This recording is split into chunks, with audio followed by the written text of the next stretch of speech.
Chapter 25. A few hours later, the Mexicans finally arrive. The Texicans are pretending they're all either napping or lounging in the interior rooms playing Texas Hold'em or engaging each other in friendly knife fights. The Mexicans, basing their assumption on prior experience, assume the Texicans are just stupid, though, and are not expecting their arrival. But Warble has been peeping through a crack in the wall in the bell tower.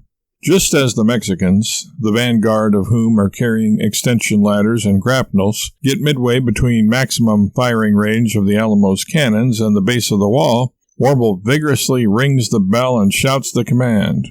"Lash me to the mast, boys! Stake me to the pole and commence my death chant! Ho-ka-hey, it's clobbering time! In other words, and to put it plainly, fire! Fire away!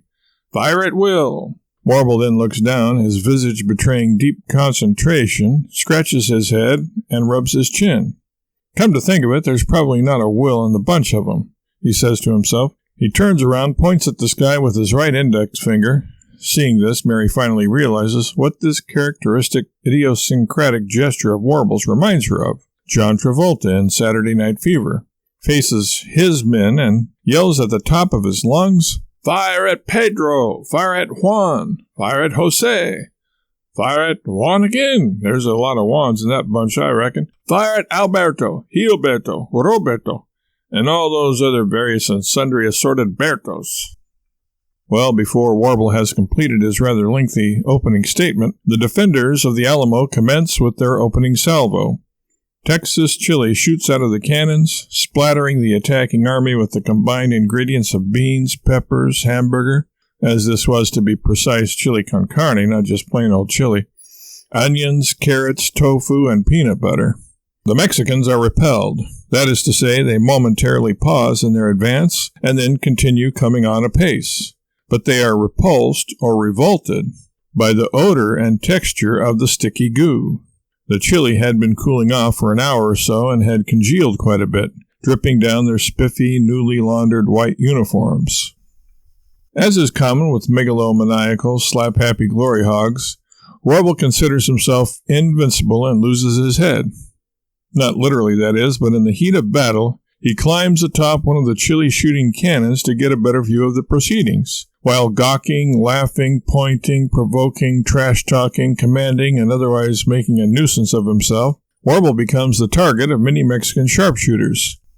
A teeny-meeny ball, Mexico's lightweight and economically manufactured answer to the meanie ball, strikes the heel of his left boot as he is airborne above the cannon barrel, dancing his idiosyncratic version of a Texas reel. The teeny-meeny ball strips the heel right off Warble's left boot, sending the boot appendage over the other side of the wall in a long and graceful arc, chaperoned the whole trip by the teeny-meeny ball, until both objects disappear together down into an armadillo's den. Warble, meanwhile, has landed in a heap alongside the cannon. The force of the wardrobe malfunction had spun him around in the air and dumped him unceremoniously onto the deck. Truth be told, the teeny-meeny ball saved Warble from friendly fire as Jim Bowie was just about to throw his Arkansas toothpick, as some people call his signature weapon, between Warble's shoulder blades, from a prone position on his cot from which vantage point Jim had a limited view of the action. Dazed and confused, Warble lifts his head up and barks, "Robespierre, you scoundrel! You must have cut corners on those boots you made me. They fly apart like nobody's business." Soundtrack note. Dazed and Confused by Led Zeppelin. Before Ward, who is busy loading a cannon with chili, can respond, Warble calls over the medic on duty. "Sawbones, I think my brain may be busted and my body totaled." "I don't doubt the former, but can you be more specific about the latter?" the doctor requests. "Well, for starters, I've got a small stream in my neck." Yes, right. Those would be blood vessels." "That's not what I'm talking about, you stethoscope around the neck hanging, hypocritical oath taking, baby blue pajama wearing, leather bag toting, take one of these and call me in the morning advising, dad blame sawbone pseudo healer.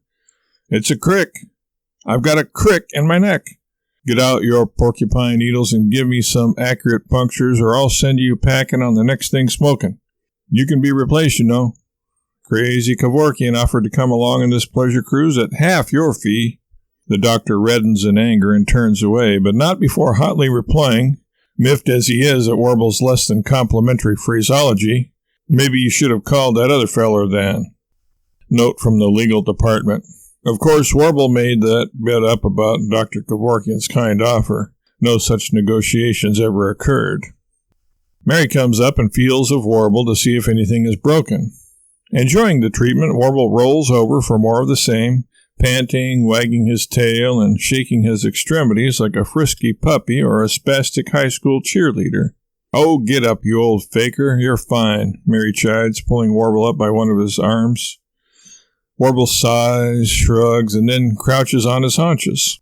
Surreptitiously, this time, he surveys the scene unfolding on the field of battle. Seeing the chili has not been enough of a deterrent to turn back the tortilla-fed hordes, Warble orders the second phase of his master plan, the donut onslaught, to begin.